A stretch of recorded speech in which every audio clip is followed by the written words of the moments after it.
Tsahaw! Ni hao. Ngayon guys, mayroon lang akong sasagutin na tanong.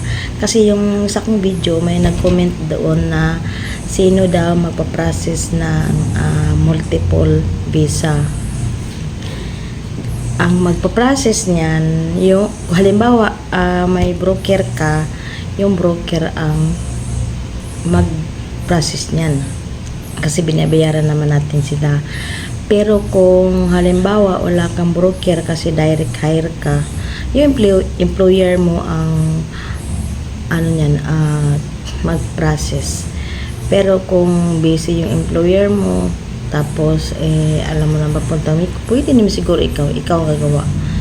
Kasi kung direct ka, yun ang kasing advantage and take advantage sa may agency, may broker or wala.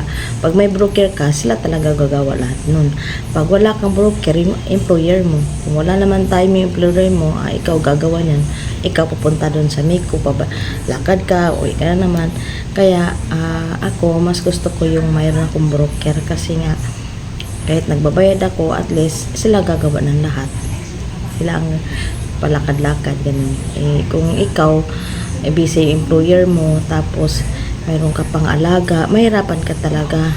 Kung malapit ka lang sa Miko, di mas okay. Paano malayo ka, walang magbantay sa alaga mo, kaya mahirap talaga kung mag-direct hire. Tapos mayroon ka pang alaga na bedridden, hindi mo basta-basta maiwan. Kasi may employer natin, busy sila.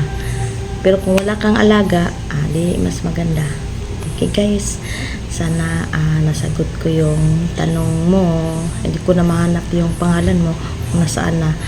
Pero meron na akong video nito Pero siguro hindi pa niya napanood. Okay guys, thanks for watching. Bye!